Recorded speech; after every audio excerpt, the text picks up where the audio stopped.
Greetings, everybody, and welcome back to another installment of the Healing Brothers podcast. I'm your co-host, Brandon Jones, and I'm with the legendary Sam Simmons. How are you doing today, Sam?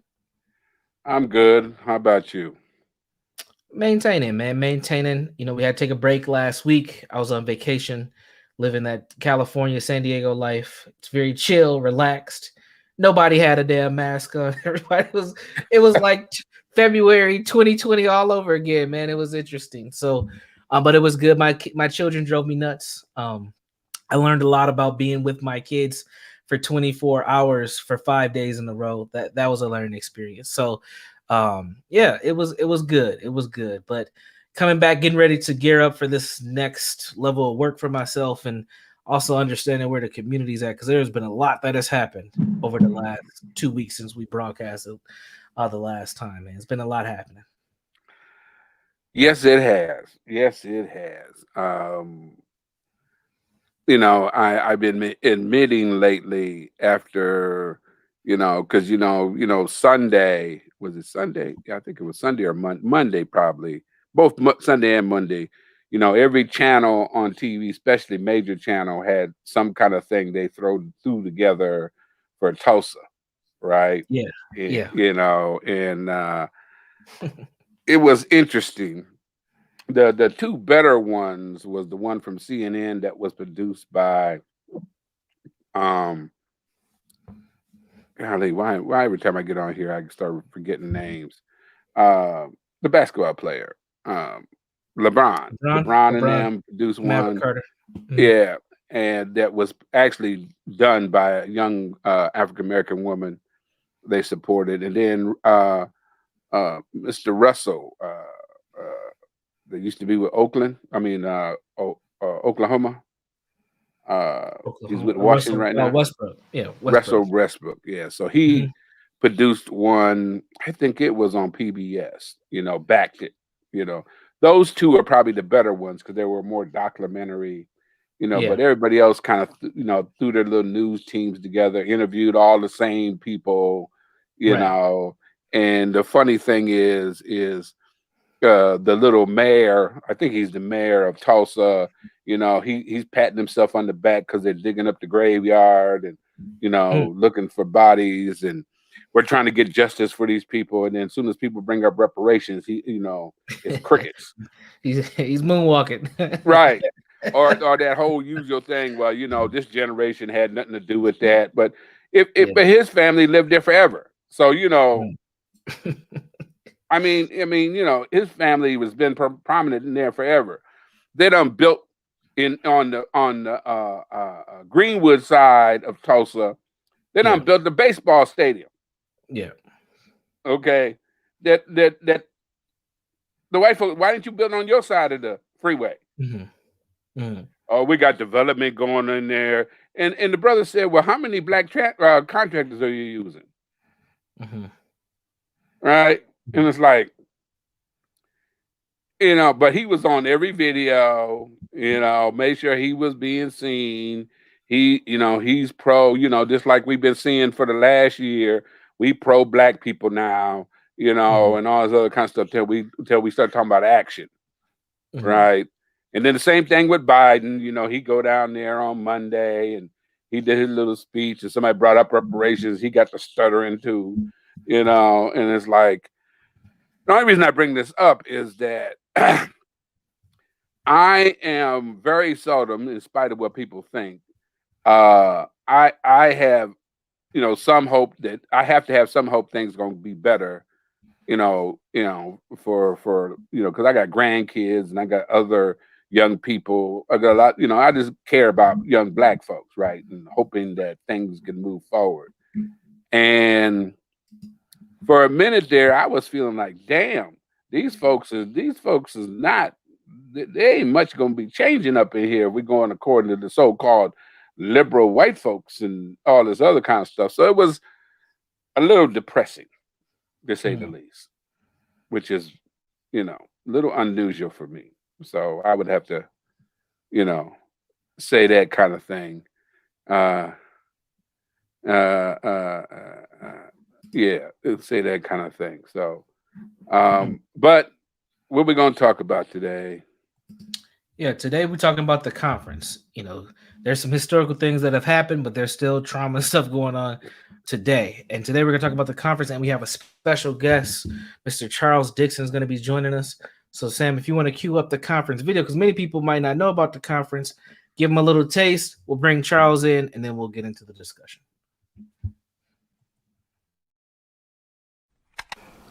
Pain is the gift nobody wants.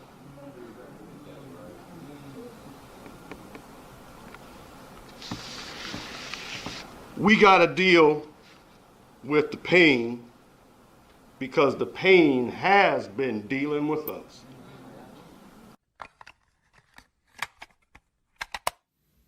That these conditions shape the way in which we see our world, and as a result cannot see beyond the ways in which we need to transform our schools, our community-based organizations, to create opportunities to saturate a community with healing opportunities.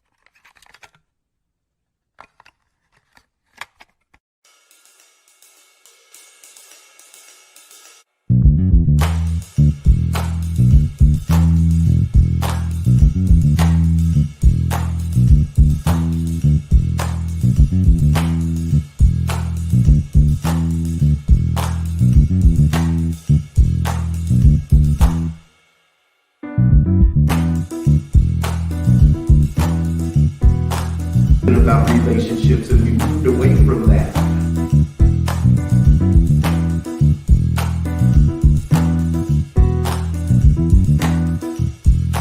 That's going to work at McDonald's for the rest of their life. You're going to teach them that way.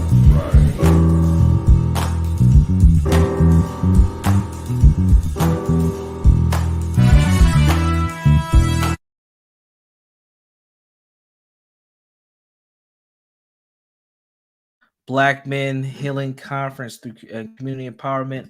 You want to bring in our guest? Yeah, he should be. He's here. What's going on, Charles? How you doing, sir? I'm all right. Thank you. How you guys doing? Thanks for having me. Thanks for coming. So over the next week or so, we will have possibly different folks who will be participating in the conference here, and we have Mr. Dixon here to with us today because he's participating in the conference, and in the part that he will be participating in is our panel, community safety in the presence of harm. That's one of 4 panels we're going to have during the conference, in which will include also 4 speakers. The other panels that we will have during the conference would be reparations as part of new normal, envisioning healthcare in the new normal, and collective healing for thriving in new normal. So I think I should go back a little bit because I need to let you know that the focus or theme of our conference this year is the new normal. And what we're really doing is trying to take an in-depth look at what does new normal mean for the Black community. You've been hearing this, especially from the media, about this whole thing about looking forward to the new normal. The whole ideal that after we get on the other side of COVID, that the world will be better. At least in some people's views, the world is going to be better, and we're going to have this new normal that is going to, through some people's eyes, is going to treat people better. And I am not all that sure about that, to be honest. But so we will be talking about this whole thing around new normal. I know we've talked about it in the past, but really around the framework of this conference. And Charles, tell the folks a little bit about yourself and some of the stuff you're doing. Again, thanks for having me. I work with the Department of Human Services intergovernmental exchange to Ramsey County for the next 3 years. So what I do overall is assist staff with really focusing on family well-being with empathy and compassion as the lenses to use, and with the overall goal of reducing and eliminating disparities.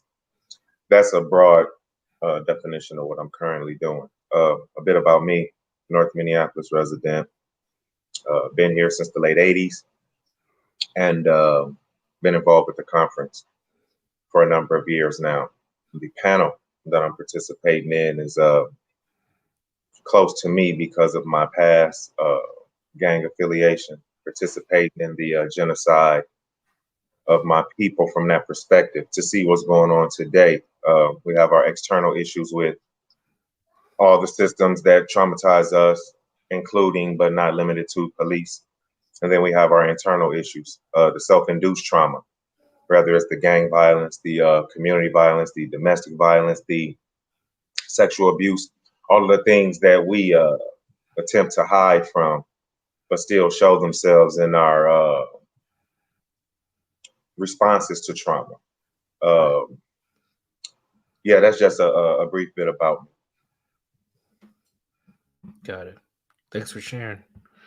So you are somebody who's, what we would say, has experienced both the negative aspects of trauma and then also the growth aspects, right? You're still growing, right? We're all still learning, we're all still moving forward.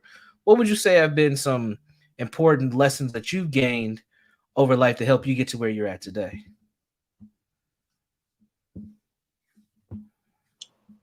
Patience, honesty, move beyond denial in terms of self-identifying what the true issues are with self. There's one thing to be diagnosed by a professional. There's another thing to be diagnosed by pseudo-professionals. There's another thing to be diagnosed by family.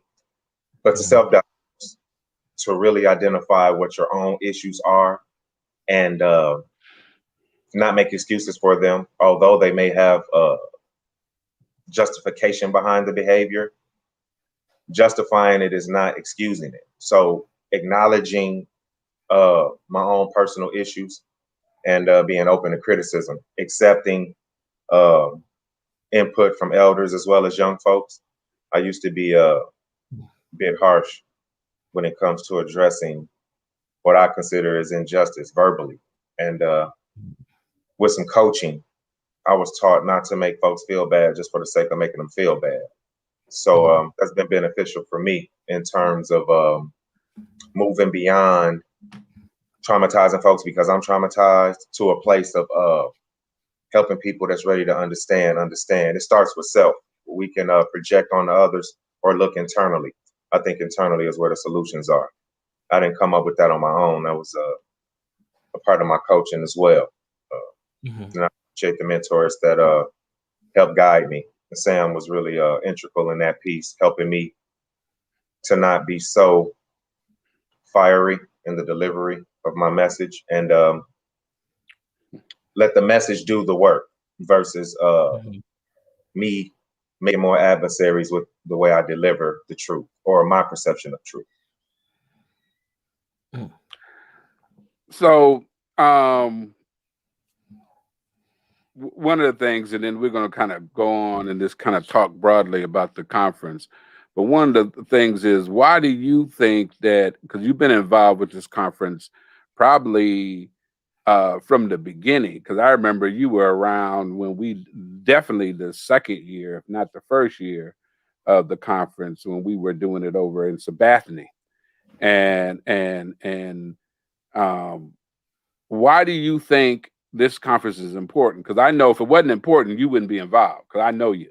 You know, you ain't wasting your time, your precious time on something you don't believe in.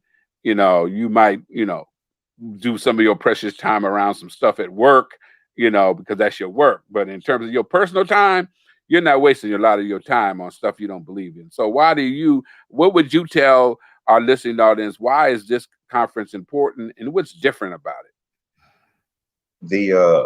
The concept of Black men healing alone is taboo and open for discussion always. When you involve the community, that's another layer of complexity. And it's quite simplistic to me. Black men can't heal without the community healing because we're directly connected and a part of the community. So Mhm.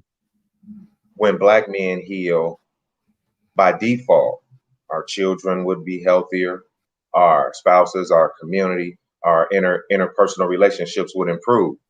So I think that's revolutionary within itself, having people have the audacity to come up with their own solutions, have the courage to address their own issues in terms Right. of what are we doing that's self-sabotage.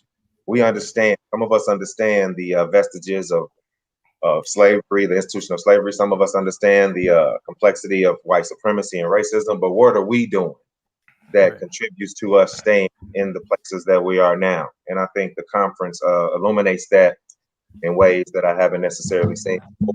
And yeah, it needs to be a conversation. People uh, move beyond talking and really put some action behind the healing piece. How does that look for individuals? How does that look for community? First, I think acknowledging is a primary in the healing piece. Mm, absolutely. And over the years, you've had involvement from the conference and speaking, being on panels. I think you even moderated some panels a few times. What parts of the conference do you enjoy the most? Seeing newer people interact with this information in a different way. They may still be uncomfortable, which to me, their comfort level is secondary. But Mhm. to the point of the conference itself, it's not harmful intentionally. So to see people interact with this information in a more holistic way has been beneficial for me. In addition to seeing the repeat folks that's coming over and over, seeing that they're consistently pleased and taking information back to their organizations and trying to get folks to understand historical trauma from whatever level they can understand it, because without a point of reference, it's just an alien concept to some folks until you make it about them and give them some self-interest. What they say, a dog in a fight, all those little catchphrases, until you make it about them, it's difficult for people to really understand the impact of historical trauma, specifically on a community that's touted for being so strong and resilient. Mhm. Mhm. Absolutely. I love the You know, emphasis on resilience. Go ahead, yeah, Sam. yeah, well, yeah, we can come back to that. But one of the things, a few things that Charles said is, the whole idea around the conference was based on what he was saying, with the idea that the healing of Black men and the healing of community go together, right? And really the reason for even the title of the conference, Community Empowerment Through Black Men Healing, right, was really based on the idea that our approaches to Black men and their issues, right, Black men and their issues were usually punishment, right, Mm, usually chastisement. And that wasn't just from people from outside the community, right? That wasn't my thing is that was also the response to Black men inside the community. What's wrong with the community? Well, we need more fathers, we need this, we need that. And it was always, if we weren't talking about the disparities or the system or structural racism, or the next thing we would say, and again, it was in sometime even the community would almost be more harsh on Black men than even the system itself, right? In terms of what was going on in terms of the community. And our thing was, what do you expect out of somebody if you don't allow them to express their trauma? to even recognize their trauma. And that's even more complicated in our community because we have been dismissing our trauma for years as a community, as a sign of strength, right? Yeah, we're traumatized. The system is, doing us wrong, but we keep going in spite of. Well, as a human, we always want to accuse systems of not treating us with humanity. As a human needs to take time out, even in the middle of the war, to tend to its wounds. And that's not just talking about physical wounds, that's talking about emotional wounds and kind of regroup, right? So that our wounds don't get no worse and get infected, right? And our pain from our wounds don't cause us to infect our judgment about going forward and our judgment in the next move. Sometimes we just got to get a clear head, and part of getting a clear head is really acknowledging, man, I'm in pain and I don't know what to do, right?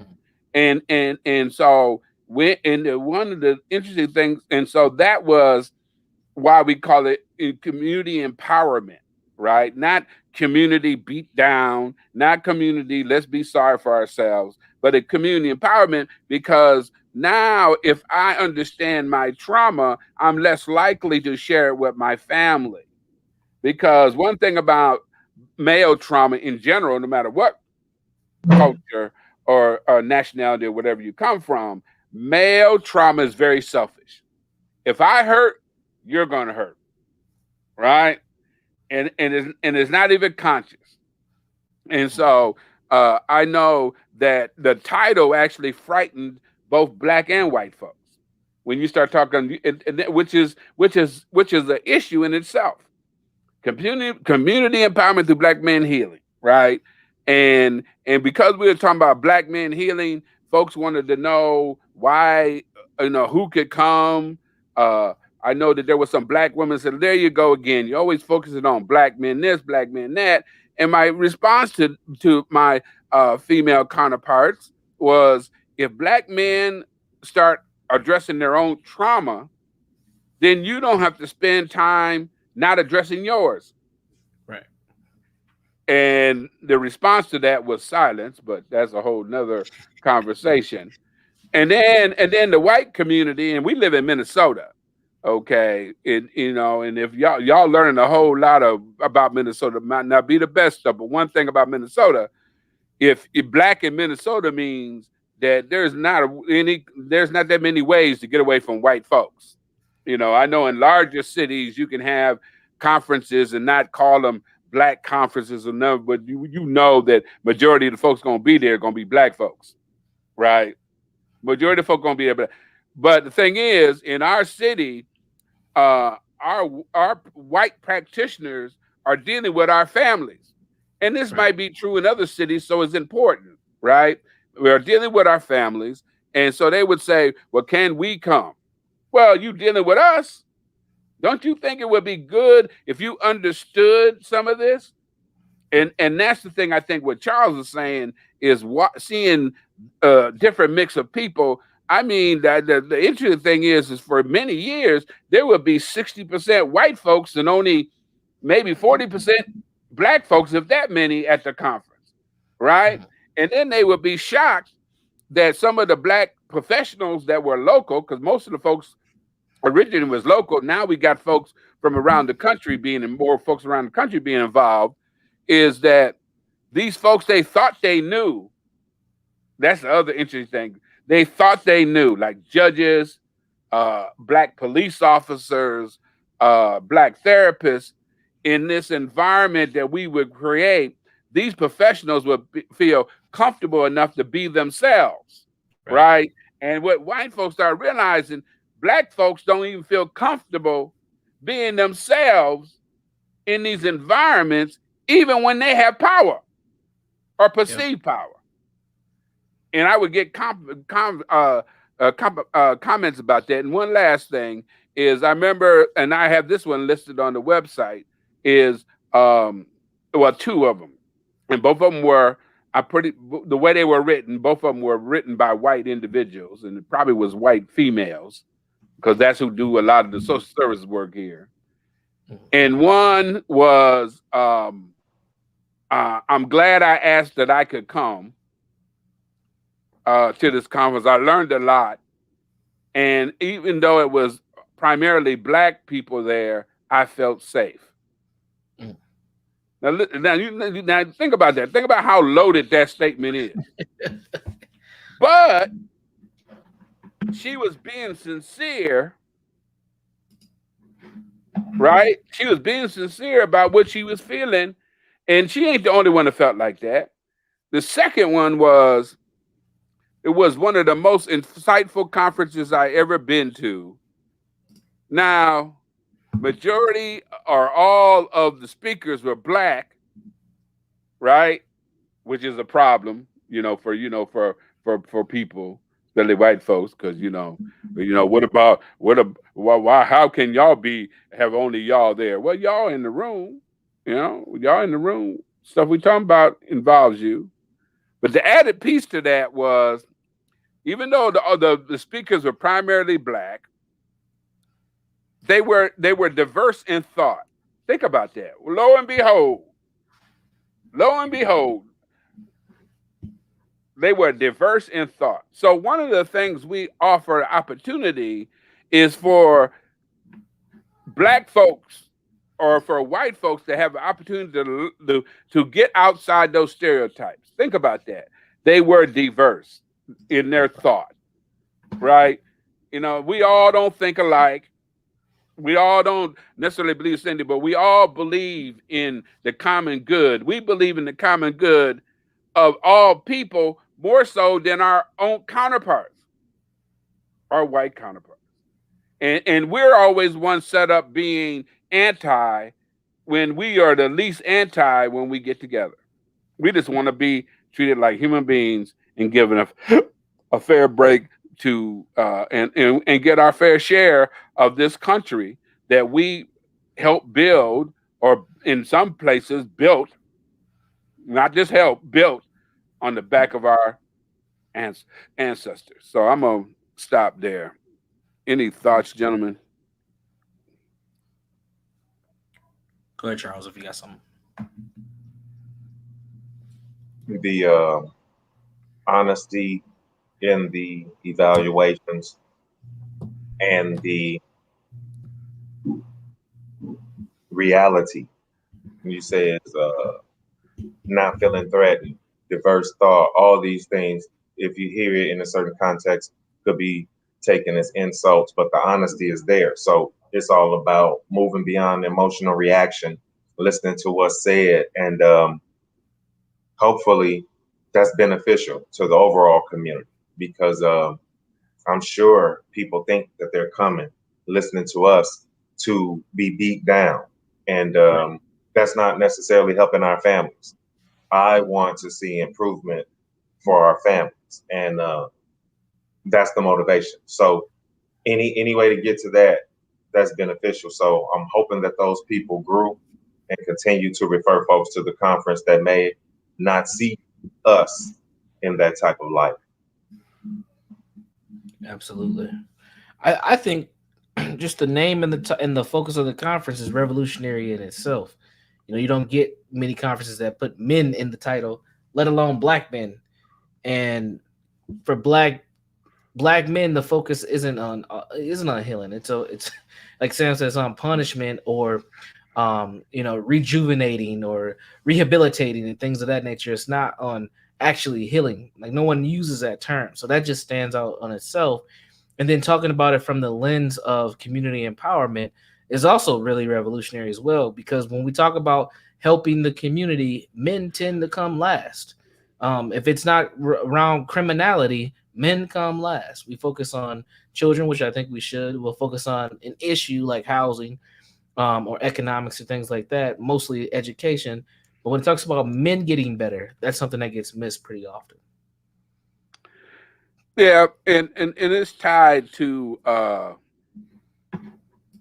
some of that is indirectly tied to white patriarchy, right? You got that whole belief that a man should be able to take care of himself. A man should be a real man, and all these other kind of things go along with it.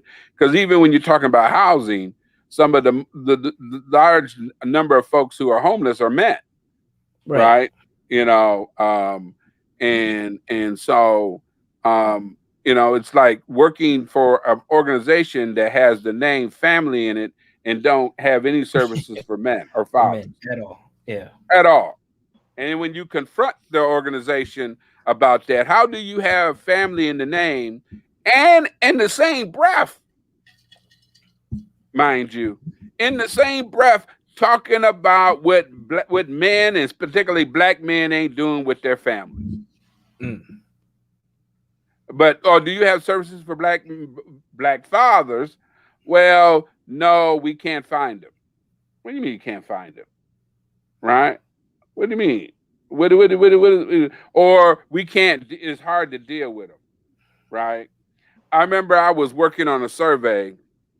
Matter of fact, a booklet around the work that was being done in Minnesota around fathers, and we were going through this booklet that was really laying out the work that Minnesota was doing over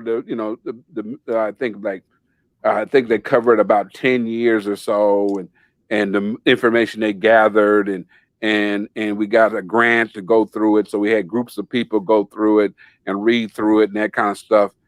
And there was a statement in there, and um um um one statement in there, how do helping social workers not be afraid of of single fathers, you know and it's like, or no, unmarried fathers, I think it was the term, whatever the unmarried fathers. And I read that, and I was like, unmarried fathers, not be afraid of them. And so, in the way it was written, it was like code for black fathers, right? And Hmm. the organization, they got all bent out of shape. I think you're overthinking this. So I went over to a table of white social workers, right? Read this statement. What do you find that code for? And all these white women at the table, you know what they said? Black Code man. for black fathers. Yeah. And they started laughing, Hmm. afraid of single fathers or unwed fathers. Hmm. You know, so that you know, so again, that whole thing of, and again, you're talking about revolutionary, and you brought this up, but using black men and healing in the same breath is just a revolutionary. Period. Right. Right. So so um Charles, what do you think about the theme this year? The new normal. I think people can see it a number of ways. It's could be seen as innovative catchphrase. That's what everybody's talking about now. But when you really break through the facade or the catchiness of the phrase, what does that mean for our community? And does it mean the same for other communities? Are we a part of a collective community in this country? Can we have honest conversations about any of it? Who are we? What are we? What's in our best interest? We seem to be traumatized into a state of paralysis where we can't even make decisions on the basic of yeah, what do we really want? Because if you ask different segments of our community, back to that diversity of thought, you'll get different feedback. What do we want? And I think that's important to identify something. If we agree that the murder of innocent civilians, women, and children is unacceptable, what actionable items are we uh, partaking in to ensure that our words line up with that idea? I mean, our words and our actions line up with that. So I think that the title is something that can be a rabbit hole for folks. And thought provoking is always good because at the end of the day, new normal, old normal. What does that really mean for us? Mhm. Because the old normal wasn't good. Right. Yeah, that's the thing about it. How do you imagine a new normal when you lack the truth of the truth on normal in the past or the present? Mhm. How do you imagine a new normal? See, and that and I found, unfortunately, in some ways, I found that to be saddeningly true, right? Because I brought up this issue several months ago around the new normal on my radio show, a local radio show, and that concept really threw the community for a loop. Mhm. I mean, they were like, what you mean new normal? Why are we gonna talk about new normal? What about right now? And it was like, because it's like, how do you even imagine, envision? Because what we're really want to talk about, what will it if we had a way to envision in somewhat what we call realistic terms. I know some people say, envision the stars or whatever. What would we envision for a new normal that will affect the Black community around the issue of safety, which it would include internal community safety? What would how can we envision healthcare for the Black community? What would we envision? Is say that, so the thing is when you're talking about being able to envision something, you have to feel. I think the difficulty is maybe is if it's easier to envision something when you feel like you got some power, and because if I'm giving you this opportunity, I'm giving you a clean slate, taking in what you know and what you think is possible. What would that look like, since we're talking about the new normal, right? What does that look like in the betterment of the Black community? And that might mean that we might have to do some things that are not going to be, we always talk about the comfort of mainstream, comfort of people in our rooms that might not look like us. But you know what? When you look at new normal from a real envisioning standpoint, it's not going to be. I don't think it's going to. It really is going to supposed to be that comfortable for us as Black people. Right. So um, that's why I thought that this would be a great theme. The committee went for it. We're trying to go at it. I mean, just the idea of the buzzwords, reparations. Oh my God, reparations! But you found room to have reparations for you find room to have reparations for everybody else. What people don't realize is that America, after the war, rebuilt Europe. Mhm. And if I'm not mistaken, they helped with Japan too. And we can get into some other areas of things that were reparations that weren't called reparations. How about the funds that they used to rebuild the South after the Civil War? Mhm. That money, the monies they used down south went to the plantation owners. It didn't go to the slaves.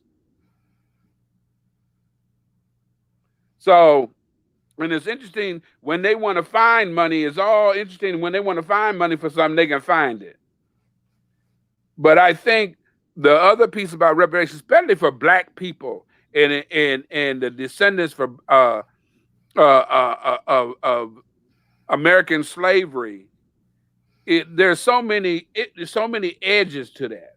So if we do reparations, then we have to really accept the lies that have been told Mhm.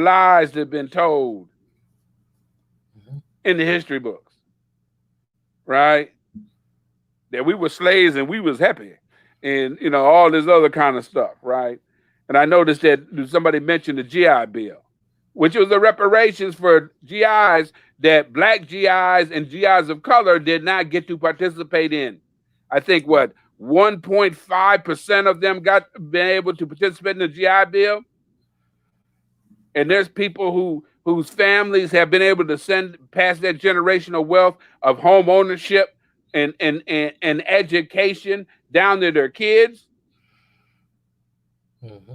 So how do we have a real conversation about the military and its impact on our community when some folks stand on the end of the spectrum that it's the best thing that happened, and other folks stand on the other end of the spectrum that can speak to some things that were not necessarily beneficial? Again, we won't, as a collective, decide to really have open and honest dialogue. I think that's the start. And then once we move beyond having a conversation, what do? How do we start to heal? What does normal even look like for us? What is normality? Because from my perspective, normality is what has been happening. And that's quite abnormal for human being behavior in terms of being civilized. So right. Where are we basing our normality on? What time frame? What part of the world? Who are we mimicking? Because we can't be talking about our own. Right.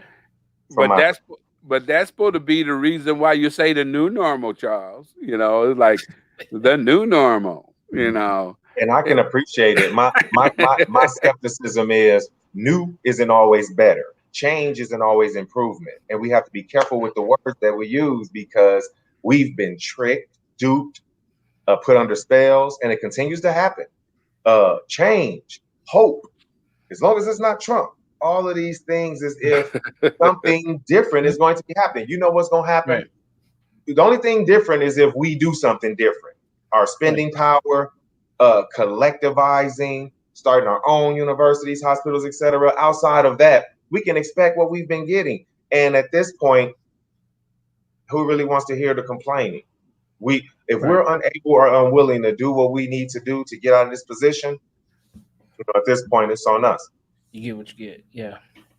But you know, the issue comes. Well, I hear what you're saying, and that's my whole point.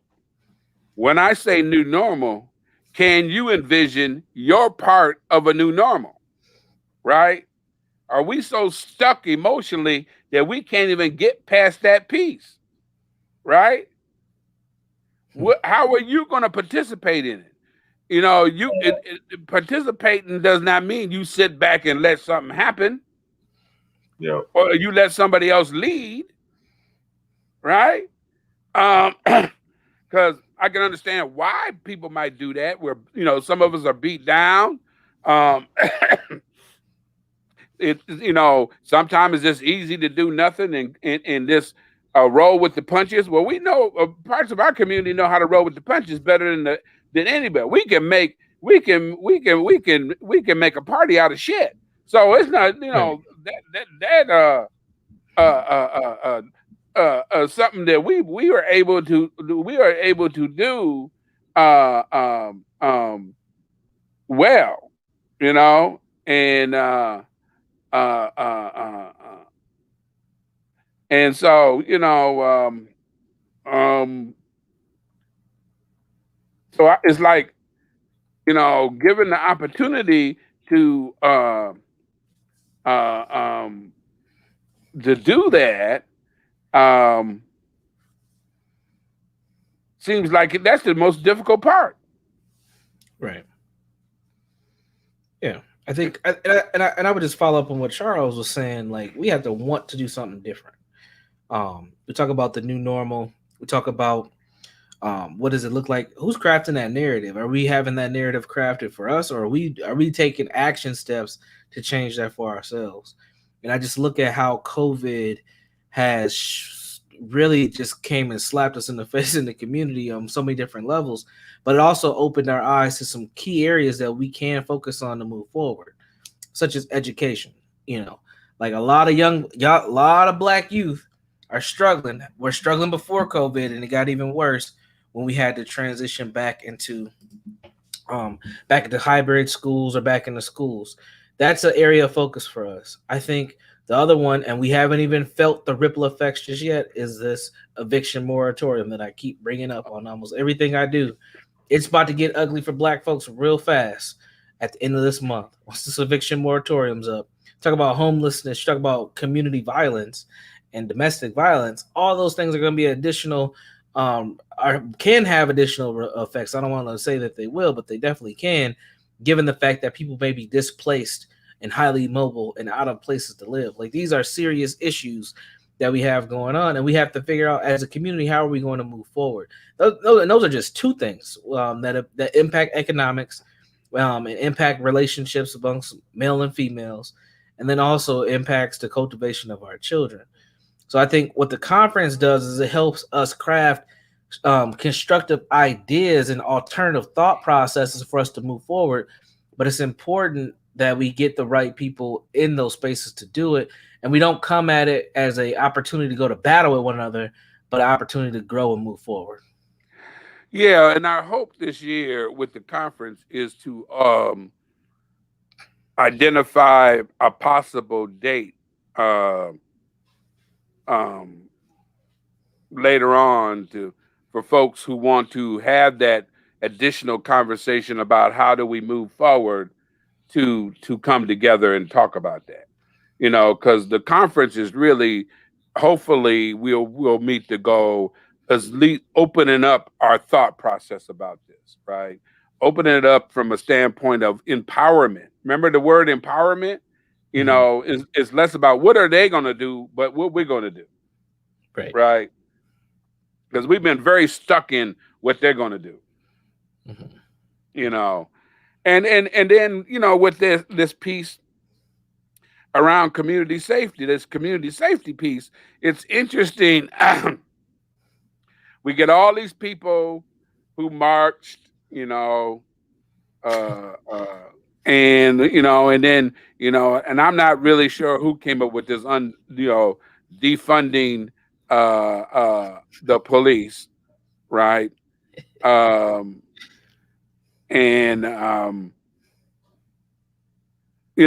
and I'm not, and see, and the thing about the defunding the police is that interested me.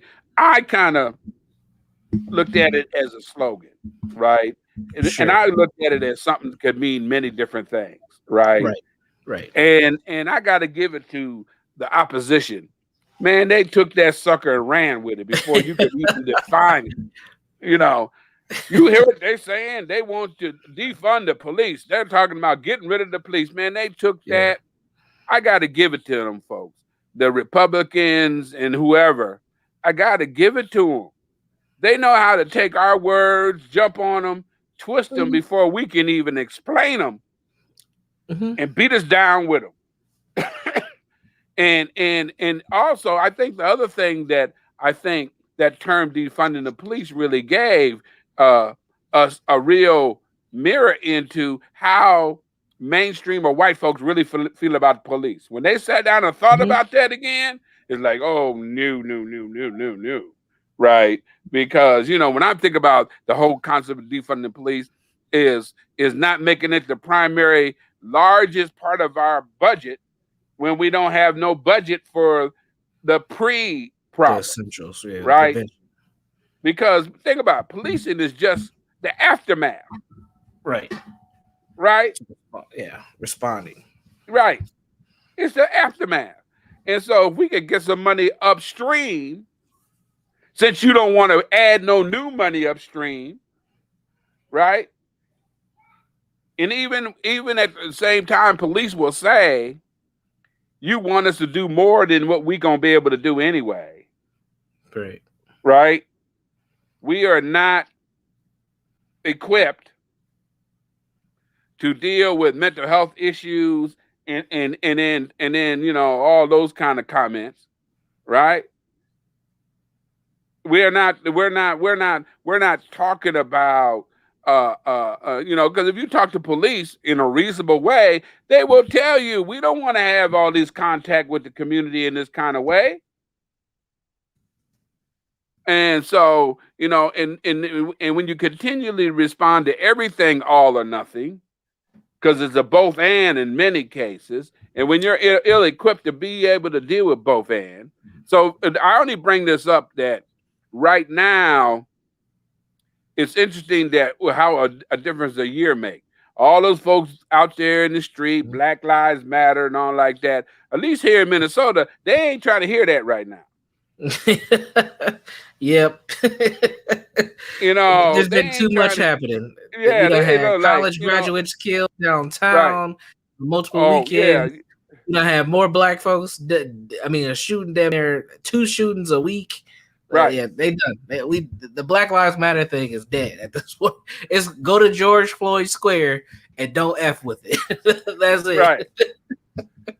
And then right now, I was looking at where you had the recent shooting over there in Uptown, right? Mm-hmm. And you got people over there blocking streets and you got and I don't know how I feel about this. You got all these young whites that want to protest everything, right? And in the big picture, you know who the loser is going to be, right? Us. Us. Who ain't really out there, to be honest. Right. Right. Ain't really out And there. and then you in Uptown, is one thing, it being, you messing with Uptown, that's almost as bad as messing with downtown. And you done both of them within a month. Right? Mm-hmm. And all of that little kumbaya we were talking and all the other kind of stuff, that kumbaya is getting ready to go up. It's going to go straight out the window. We're going to go back to the old normal really quick here. Right? Because we can talk all this kumbaya, but if you ain't got no plan, and if you ain't invested both immediate, intermediate, and long term in what that might mean, right? And talk about that, we're gonna go back to what we know. And what we know is you get a bunch of police, put them in the, and come down hard on who you think the problem is, and who they think the problem is. They ain't gonna look like no white kids, right? And like I said, you messing with Uptown, and them, all them good folks who was in Uptown saying, I understand Black Lives Matter. Now they saying, look, you keep messing with us, we're gonna move up, because there's already organizations that done opened up like restaurants that open up new restaurants out there in the Bloomington area and get ready to, close the ones in the city. Mm-hmm. Yeah,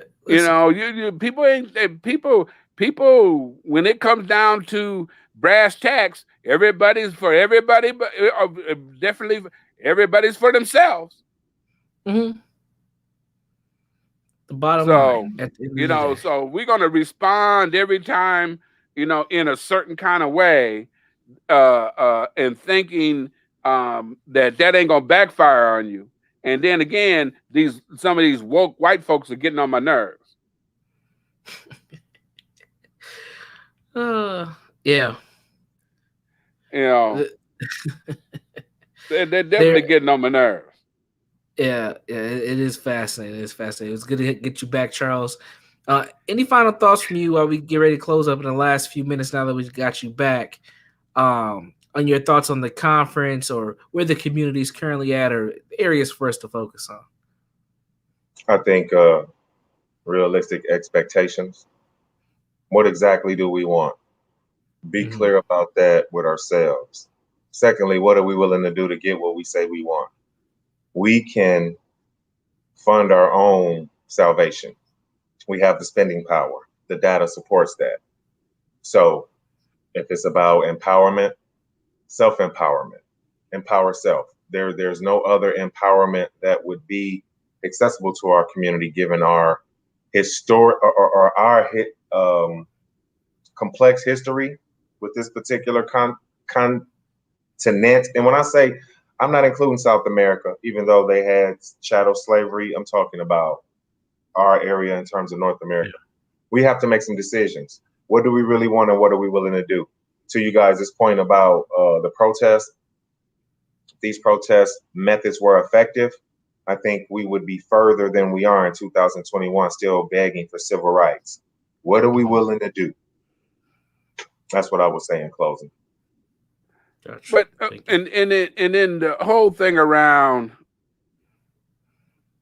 community violence. What would be your thought about that? I know because you're dead in what we would call the hot zone around this Self-policing. issue around violence.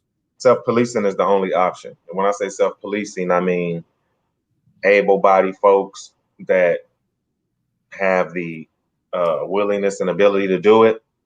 And we have to be confident enough to build infrastructure to deal with the people that are unable or unwilling to conform to the norms in which we want to promote.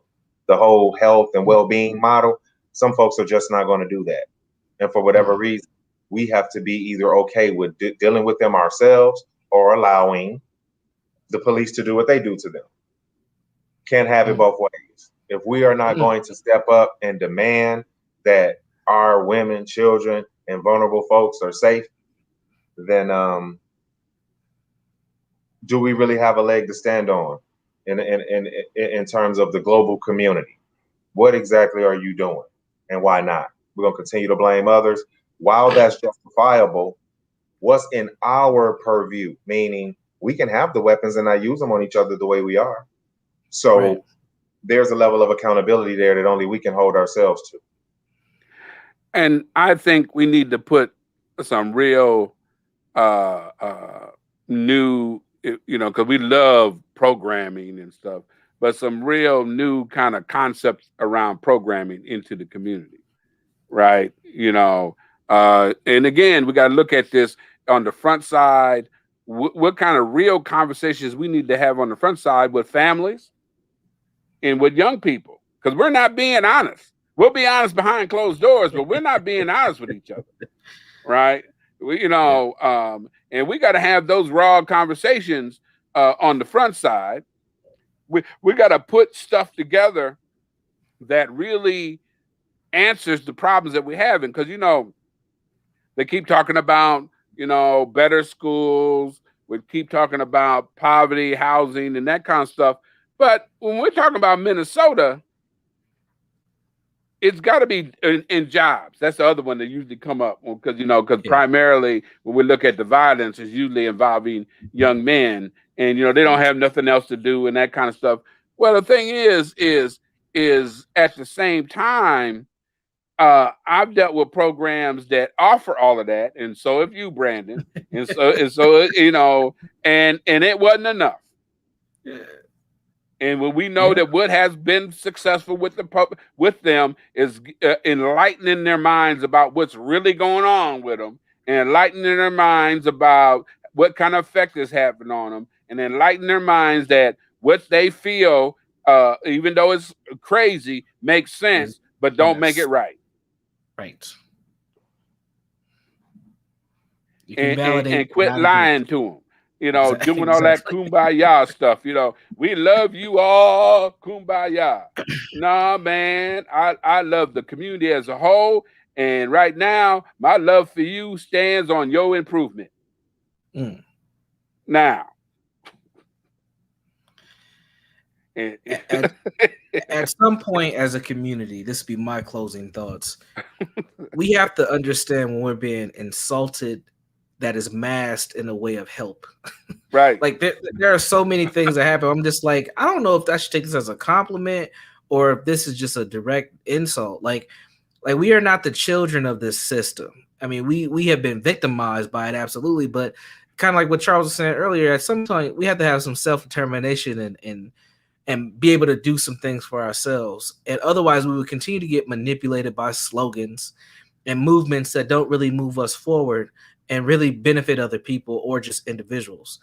And it's important for us, if we're going to look at things, we utilize stuff like this conference and others to really start moving forward.